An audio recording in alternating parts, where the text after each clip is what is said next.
Media మిత్రులందరికీ కృతజ్ఞతలు. అందరికీ నమస్కారం మరియు నూతన సంవత్సర శుభాకాంక్షలు. గౌరవ ముఖ్యమంత్రి గారు మన యొక్క కొడంగల్ నియోజకవర్గ అభివృద్ధి కోసం జియో నెంబర్ 14 ద్వారా కొడంగల్ ఏరియా డెవలప్మెంట్ అథారిటీ అని ఒక కొత్త సంస్థను ఏర్పాటు చేయడం జరిగింది. ఈ సంస్థకు నన్ను స్పెషల్ ఆఫీసర్గా నియమించారు. నేను పోయిన సంవత్సరం డిసెంబర్ నెల 31వ తారీఖు రోజు చార్జ్ తీసుకోవడం జరిగింది. ఈరోజు మన యొక్క ఈ ఆఫీస్ కార్యాలయాన్ని అధికారికంగా మనం ప్రారంభించుకోవడం జరిగింది.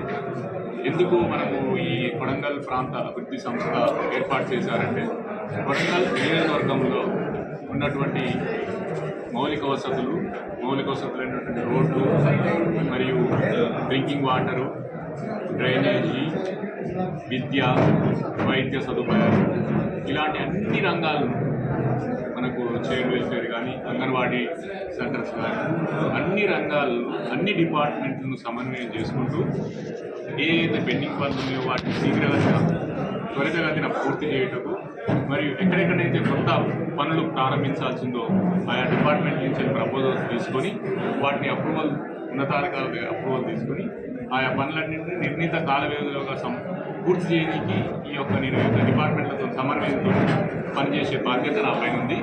ఇది ఒక ఎత్తు అయితే, మరొక వైపు ఈ ప్రాంతంలో ఇలాంటి సహజ వనరులు ఉన్నాయి, ఈ ప్రాంతంలో ప్రజలు ఇలాంటి సమస్యలు ఉన్నాయి, ఈ ప్రాంతంలో ఉన్నటువంటి ప్రజలు వలసలు వెళ్లకుండా నిరోధించడానికి ఇక్కడ ఎలాంటి ఉపాధి అవకాశాలు కల్పించాలి, ఈ ప్రాంతం యొక్క సమగ్ర అభివృద్ధికి ఒక దీర్ఘకాలిక ఒక ప్రణాళికను రూపొందించి ఉన్నతాధికారుల దృష్టికి, గౌరవ ముఖ్యమంత్రి గారి దృష్టికి తీసుకెళ్లి గౌరవ ముఖ్యమంత్రి గారి ఆదేశాల ప్రకారం ఆ ప్రణాళికను ఆమోదింపజేసుకుని ఈ ప్రాంతం అన్ని రంగాల్లో ఒక సమగ్ర అభివృద్ధి సాధించాలనే ఉద్దేశంతో అలాంటి ఒక ప్రణాళిక రూపొందించాలని గౌరవ ముఖ్యమంత్రి గారి ఆదేశాలు కూడా ఉన్నాయి. అందులో భాగం కూడా మేము దానికి ఇక్కడ సమస్యలను కూడా మనం స్టడీ చేయాల్సిన అవసరం ఉంది. దానికి సంబంధించి అన్ని డిపార్ట్మెంట్లతో డైలీ మీటింగ్స్ పెట్టుకోవడం జరుగుతుంది. మన స్థానిక ప్రజాప్రతినిధులు, మీలాంటి మీడియా మిత్రులు, నాయకులు, ఇతరత్ర ప్రజలు ఈ ప్రాంత అభివృద్ధికి ముందుకొచ్చే వాళ్ళ యొక్క సలహాలు, సూచనలు తీసుకుంటూ ప్రభుత్వ ఆదేశాల ప్రకారం, ఉన్నతాధికారుల ఆదేశాల ప్రకారం, గౌరవ ముఖ్యమంత్రి గారి సూచనల ప్రకారం ముందుకెళ్తామని తెలియజేస్తున్నాం. ఏంటంటే స్కిల్ డెవలప్మెంట్కి సంబంధించి ఇప్పుడు కేవలం ప్రతిపాదిత దశలో ఉంది, ప్రపోజల్ దశలో ఉంది. దానికి సంబంధించి ఒక యూనివర్సిటీ ఏర్పాటు చేయాలి, దానికి సంబంధించినటువంటి విద్యా సంస్థ ఏర్పాటు చేయాలి. ఉన్నటువంటి పాలిటెక్నిక్ కేంద్రాల్లో కూడా అడిషనల్గా ఉన్నటువంటి పాలిటెక్నిక్ కేంద్రాల్లో కొంత శిక్షణ జరుగుతుంది. వాటికి ఇంకెక్కువ నైపుణ్యం కలిగించినవి కూడా వాటిలో కానీ, లేదా కంప్లీట్ కొత్త నూతనంగా ఒక ప్రైవేట్ సంస్థల సహకారంతో వృత్తి నైపుణ్యాన్ని సాధించడానికి స్కిల్ డెవలప్మెంట్ యూనివర్సిటీ స్థాపన కూడా గౌరవ ముఖ్యమంత్రి గారి ఆదేశాలు ఉన్నాయి. దాంట్లో సూటబుల్ ల్యాండ్ను ఐడెంటిఫై చేయమని కూడా అడిగారు. దానికి సంబంధించి ప్రిన్సిపల్ సెక్రటరీ గారు కార్మిక ఉపాధి శిక్షణ ప్రిన్సిపల్ సెక్రటరీ రాణి కుముదిని మేడం గారు కూడా వచ్చి వెళ్ళారు. ఇది ఇంకా ప్రతిపాదన దశలో ఉన్నాయి. ఇంకా తదుపరి దానికి సంబంధించిన వివరాలు మనకు ముందు తెలుస్తాయి. ప్రత్యేకంగా ఏం లేదు, మినిమం మనకు 40 నుంచి 50 ఎకరాలు అనేది వాళ్ళ ఆలోచన ఉంది. దానికి జరుగుతుందండి. మండలంలో ఎంఆర్ఓలకు ఆల్రెడీ గౌరవ కలెక్టర్ గారు ఆల్రెడీ ఆదేశాలు ఇచ్చి ఉన్నారు. ప్రతి విలేజ్లో గవర్నమెంట్ ల్యాండ్స్ వివరాలు, డీటెయిల్స్ సేకరించమని ఆల్రెడీ గతంలోనే ఆదేశాలు ఇచ్చి ఉన్నాయి. ఆ పని కొంచెం స్పీడప్ చేయడం జరుగుతుంది.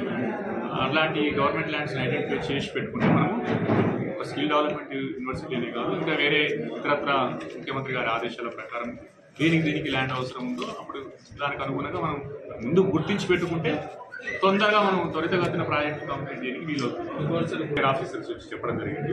వాళ్ళకి ఇమీడియట్గా ఆ బిల్డింగ్లకు సంబంధించినటువంటి భూమి ల్యాండ్ను ఐడెంటిఫై చేసి వాటి ప్రపోజల్స్ ఆ కన్సర్న్ డిపార్ట్మెంట్స్, డిస్ట్రిక్ట్ కోఆర్డినేటర్స్ ఉంటారు, డిస్ట్రిక్ట్ వెల్ఫేర్ ఆఫీసర్స్ ఉంటారు, వాళ్ళ దగ్గర నుంచి ప్రపోజల్స్ తీసుకొని త్వరితగతిన వాటి ప్రపోజల్స్ ఇమీడియట్గా పంపించేసేసి వాటికి శాంక్షన్ చేసుకొని వాటికి సంబంధించిన నిర్మాణాలకు శంకుస్థాపన చేసి కంప్లీట్ అయ్యేలా చూసుకొని ఇలాంటి పనులు చేయడానికే నన్ను ప్రత్యేకంగా ఒక అధికారిని నియమించారు. దృష్టి కూడా మనకు వచ్చింది. ఇమీడియట్గా జరిగేది కాదు, దాన్ని కొద్దిగా స్టడీ చేయాల్సి ఉంటుంది. ఇక్కడ ఉన్నటువంటి ఏమున్నాయి, సహజ వనరులు ఏమున్నాయి ఈ ప్రాంతంలో, లైమ్ స్టోన్ ఉంది, సున్నప్రాయింది, మనకు పక్కనే వెనక కాకినాడ రివర్లో వాటర్ కూడా ఉంది. ఆ రివర్ నుంచి వచ్చే నీళ్లు ఇలా లైమ్ స్టోన్ బేస్ చేసుకుని ఏమైనా ఎలాంటి ఇండస్ట్రీలు ఏమైనా పరిశ్రమలు స్థాపించే అవకాశం ఉందా అనేది ముఖ్యమంత్రి గారి ఆదేశాల ప్రకారం ఇక్కడ ఉన్నటువంటి కొంతమంది ప్రైవేటు వాళ్ళు ఏమంటారు వారి సహకారం తీసుకుంటూ అంటే ఇలాంటి ప్లాన్లు రూపొందించే వారికి కొన్ని ప్రత్యేక సమస్యలు ఉంటాయి. అది కొద్దిగా దీర్ఘకాలిక ప్రణాళిక, అది ఇమీడియట్గా 1 month 2 months చేసేది కాదండి. ఒక ప్రణాళిక అనేది ఏంటంటే స్టడీ చేసి వనరులను బట్టి నిర్ణయం తీసుకోవచ్చు. దానికి కూడా గౌరవ ముఖ్యమంత్రి గారు దానికి సూటబుల్ ల్యాండ్ ఐడెంటిఫై చేయమని చెప్పారు. అందుకే నేను మొదలు చెప్పినట్లు ముందు మనం ల్యాండ్ ఎక్కడెక్కడ అందుబాటులో ఉందో చూసి పెట్టుకుంటే ఏ ప్రాజెక్ట్ వచ్చినా కానీ, ఏ విద్యా సంస్థ వచ్చినా కానీ, ఏ పరిశ్రమ వచ్చినా కానీ మన దగ్గర ల్యాండ్ ఉందని చెప్తే తొందరగా అయిపోతుంది. అన్నిటికీ ప్రధానంగా కావాల్సింది ల్యాండే కాబట్టి ల్యాండ్ ఐడెంటిఫికేషన్ అనేది జరుగుతుంది. రకాలు R&B రోడ్లు, పంచాయతీరాజ్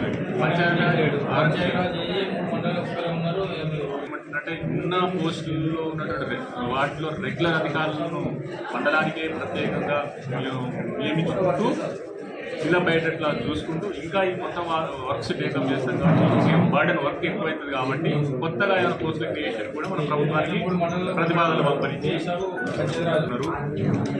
ఇన్ఛార్జ్ స్థానంలో పూర్తి స్థాయి అధికారులు నియమించుకున్నప్పుడే మనకు అభివృద్ధి అనేది చేయడానికి వీలవుతుంది. ఎందుకంటే ఫస్ట్ ఇన్ఫ్రాస్ట్రక్చర్ మౌలిక వసతి అంటే ఇంజనీర్లు కావాల్సింది. రివ్యూ ప్రతిపాదనలు పంపడం జరుగుతుంది.